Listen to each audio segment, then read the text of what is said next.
The number of electrical services required for a multi-occupancy building depends on several factors as outlined by the National Electrical Code or NEC. Firstly, the building type must be determined, which include residential, commercial, or industrial. Secondly, the occupancy of the building needs to be determined by the number of occupants and the intended use of the building. Thirdly, the area of the building is a factor, specifically the total floor area. Considering residential buildings, single-family homes typically require one service. For multi-family dwellings with 6 or fewer units, one service per dwelling unit is generally required. If there are more than 6 units, one service per 2 to 4 dwelling units is often provided, with a maximum of 6 units per service. Apartment buildings with 5 or fewer floors usually require one service per floor. For apartment buildings with more than 5 floors, one service per 5 floors is common, with a maximum of 10 floors per service. For commercial buildings, small commercial buildings typically require one service. Large commercial buildings may require multiple services, depending on the power demand, reliability requirements, and code requirements, such as providing multiple services for fire pumps. Industrial buildings typically require multiple services, sized according to the power demand of the machinery and equipment. In addition to code requirements, there are general guidelines that can help determine the number of services required. One guideline is to provide one service per building section or area that can be isolated for maintenance or emergency repairs. Another consideration is the future expansion potential of the building, and services should be provided accordingly. Separate services should also be provided for critical systems such as fire pumps, life safety equipment, and elevators. It's recommended to consult with a qualified electrical engineer to determine the specific requirements for the building. Multiple services offer several benefits. Firstly, increased reliability, which reduces the risk of a single service failure affecting the entire building. Secondly, reduced maintenance time, because isolating one service for maintenance allows other areas of the building to remain operational. Thirdly, flexibility and expansion is increased because multiple services provide flexibility for future expansion or reconfiguration of the building. Meeting code requirements ensures the safety and functionality of the electrical system. For residential buildings specifically, it's common practice to have one service entrance for a single-family home. This service entrance provides the main power supply to the entire dwelling. In multi-family dwellings, the approach can vary. If the building has 6 or fewer units, each unit might have its own individual service entrance. This means each apartment or townhome has its own connection to the utility grid. For buildings with more than 6 units, it is more common to have a consolidated service arrangement. In this case, a single service entrance might feed multiple dwelling units, typically ranging from 2 to 4 units per service, capped at a maximum of 6 units per service. Apartment buildings are often structured differently based on their height. For buildings up to 5 floors, a common approach is to have one service entrance per floor. This distributes the load and provides a level of redundancy. In taller apartment buildings exceeding 5 floors, it is typical to have one service entrance for every 5 floors, up to a maximum of 10 floors per service. This design helps manage the power distribution efficiently throughout the building. For commercial buildings, the service entrance requirements depend on the size and nature of the business. Smaller commercial buildings such as retail stores or small offices usually require only one service entrance. This service provides the necessary power for lighting, equipment, and general operations. Larger commercial buildings, like shopping malls or large office complexes, often require multiple service entrances. The number of services depends on factors such as the building's power demand, the need for redundancy, and specific code requirements. For example, fire pumps and emergency systems often have their own dedicated service entrances. Industrial buildings typically have the most complex service entrance requirements due to their high power demands and specialized equipment. These buildings almost always require multiple service entrances. The size and number of services are determined by the specific needs of the industrial facility. This includes factors like the types of machinery used, the scale of operations, and the need for backup power systems. In addition to the NEC guidelines, it is essential to consider several other factors when determining the number of service entrances. These factors include the potential for future expansion. It is wise to plan ahead and provide additional service capacity to accommodate future growth or increased power demands. Another factor is the need for redundancy and reliability. Critical facilities, such as hospitals or data centers, require multiple service entrances to ensure uninterrupted power supply in case of a service failure. Another factor is the local utility company's requirements. The utility company may have specific regulations or standards regarding the number and size of service entrances. Another factor to consider is the physical layout of the building. The location of the service entrances should be carefully planned to ensure easy access for maintenance and repairs. It should also be noted that using multiple service entrances offers several key advantages. Firstly, the reliability is increased because if one service fails, the other services can continue to provide power. Secondly, it improves the system's maintainability, because one service can be shut down for maintenance without affecting the entire building. Thirdly, it enables flexible expansion of the building's electrical capacity. If additional power is needed, new services can be added without disrupting the existing system. Fourthly, it enhances the safety of the building's electrical system. Multiple services can help to reduce the risk of overload and prevent electrical fires. When installing service entrances, it is important to follow all applicable codes and regulations. This includes the NEC as well as local building codes and utility company requirements. In addition, it is important to use qualified electricians who are experienced in installing service entrances. The installation should also be inspected by a qualified electrical inspector to ensure compliance with all applicable codes and regulations. When deciding on the number of services, also consider the load calculations. It is essential to perform detailed load calculations to determine the building's total power demand. This includes calculating the demand for lighting equipment, HVAC systems, and other electrical loads. The load calculation should be performed by a qualified electrical engineer, and they should be based on the NEC requirements. Another consideration when deciding on the number of services is emergency power systems. Many buildings require emergency power systems to provide power to critical loads in the event of a power outage. These systems can include generators, uninterruptible power supplies, and other backup power sources. The emergency power system should be designed and installed in accordance with the NEC and other applicable codes and regulations. Consider also the main disconnects. Each service entrance must have a main disconnect switch to energize the entire service. The main disconnect should be readily accessible and clearly labeled. The size and type of the main disconnect should be determined by the load calculations and the NEC requirements. Another important consideration when installing service entrances is the grounding and bonding. Proper grounding and bonding are essential for safety and to prevent electrical shock hazards. The grounding and bonding system should be installed in accordance with the NEC requirements. Consider the surge protection also. Surge protection devices should be installed at each service entrance to protect the building's electrical system from voltage surges. Voltage surges can be caused by lightning strikes, utility switching, and other events. The surge protection devices should be sized and installed in accordance with the NEC requirements.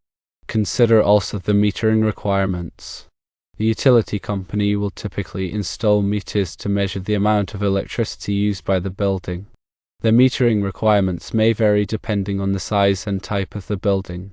It is important to coordinate with the utility company to ensure that the metering system is properly installed and configured.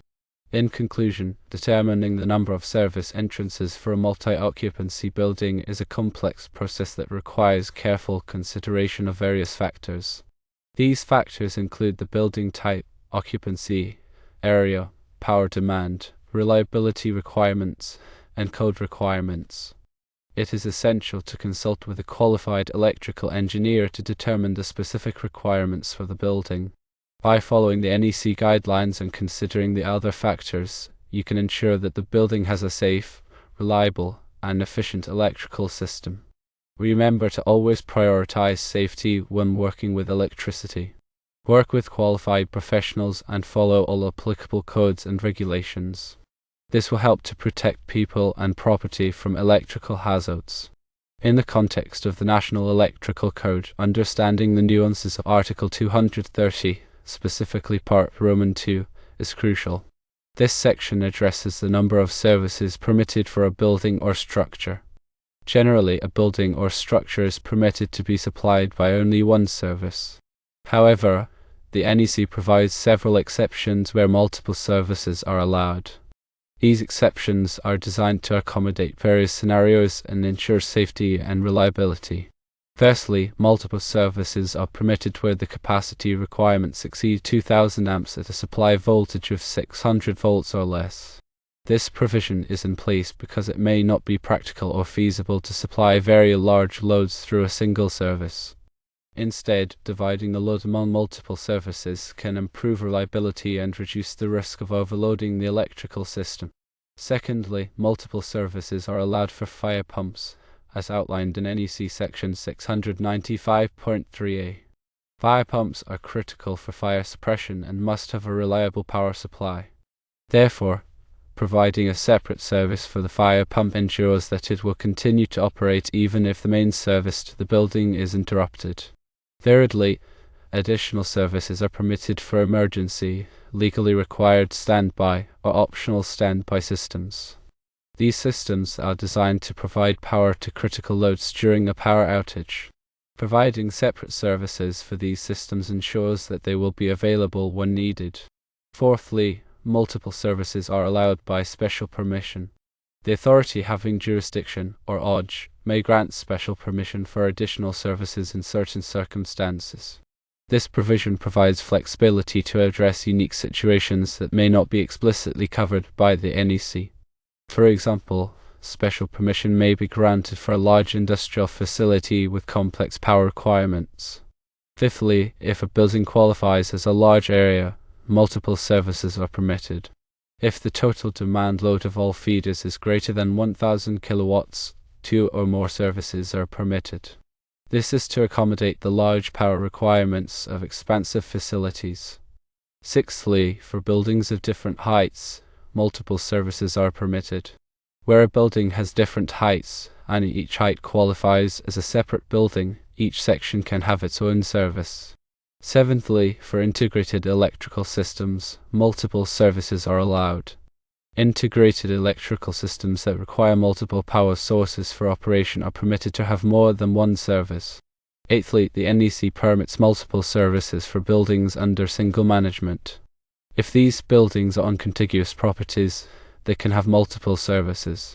This exception often applies to campuses or industrial complexes. Understanding the requirements for service disconnecting means, as detailed in Article 230.71 of the NEC, is also essential. This section specifies the maximum number of service disconnecting means permitted at each service. Generally, the NEC limits the number of service disconnecting means to 6 switches or 6 circuit breakers in a single enclosure or group of enclosures. This requirement is intended to simplify the process of de-energizing the entire electrical system in an emergency. However, there are exceptions to this rule as well. For example, if a building has multiple tenants, each tenant may have their own service disconnecting means, as long as the total number of disconnecting means does not exceed 6. In summary, the NEC provides a comprehensive framework for determining the number of services required for a building or structure. While the general rule is that a building should be supplied by only one service, the NEC provides several exceptions to accommodate various scenarios and ensure safety and reliability. It is important to carefully review the NEC requirements and consult with a qualified electrical engineer to determine the specific needs of a project. Understanding the NEC guidelines for the number of service entrances in multi-occupancy buildings is crucial for electrical engineers, contractors, and building owners.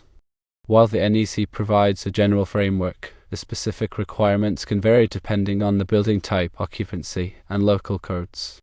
It is always recommended to consult with a qualified electrical engineer and the local authority having jurisdiction to ensure compliance with all applicable codes and regulations. By following these guidelines, one can ensure a safe, reliable, and efficient electrical system for a multi-occupancy building. When designing the electrical service for a multi-occupancy building, it's important to consider the potential for future expansion or changes in occupancy. Providing extra capacity or designing the system with the flexibility to add additional services later can save time and money in the long run.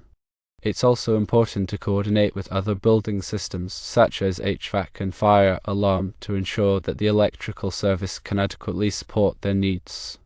The size and location of the service entrance equipment room should be carefully planned to provide adequate space for the equipment and to allow for easy access for maintenance and repairs. The service entrance equipment room should be located in a secure and accessible location, and it should be protected from weather and other hazards. It's also important to consider the aesthetics of the service entrance equipment. The equipment should be installed in a neat and professional manner, and it should be screened from view if possible. The service entrance equipment should be properly labeled to identify the different components and their functions. The labeling should be clear and easy to read, and it should be durable enough to withstand the environment. The service entrance equipment should be regularly inspected and maintained to ensure that it is operating properly. The inspection and maintenance should be performed by a qualified electrician. The electrical service for a multi-occupancy building is a critical component of the building's infrastructure. By carefully planning and designing the service, you can ensure that the building has a safe, reliable, and efficient electrical system. To expand on the considerations for multiple service entrances, firstly, when multiple services are used, it is crucial to implement a coordinated approach to load management. This involves carefully distributing the building's electrical load across the different services to prevent overloading any one service. Secondly, consider the use of automatic transfer switches or ATS. These devices can automatically switch between different service entrances in the event of a power outage or service interruption, ensuring continuous power supply to critical loads. Thirdly, implement a comprehensive monitoring system that allows you to track the load on each service and identify potential problems before they occur. Consider also the impact of multiple services on the overall cost of the electrical system. Multiple services can increase the initial cost of the system, as well as the ongoing operating costs. It is important to weigh the benefits of multiple services against the costs to determine the most cost-effective solution. It is also important to consider the environmental impact of the electrical system. Choose energy-efficient equipment and design the system to minimize energy consumption. Consider the use of renewable energy sources, such as solar panels, to reduce the building's reliance on the grid. Proper coordination with the utility company is essential when designing the electrical service for a multi-occupancy building. The utility company can provide information on available service capacity, metering requirements, and other relevant factors. The utility company may also have specific requirements for the location and installation of the service entrance equipment. It is important to obtain all necessary permits and approvals from the utility company before starting any work on the electrical service. When working with electricity, always follow safe work practices. Wear appropriate personal protective equipment, such as safety glasses and gloves, to energize all circuits before working on them. Use insulated tools and equipment. Never work alone. If you are not qualified to work on electrical equipment, hire a qualified electrician. Multi-occupancy buildings present unique challenges when it comes to electrical service requirements. By understanding the NEC guidelines and considering the other factors, one can ensure that the building has a safe, reliable, and efficient electrical system.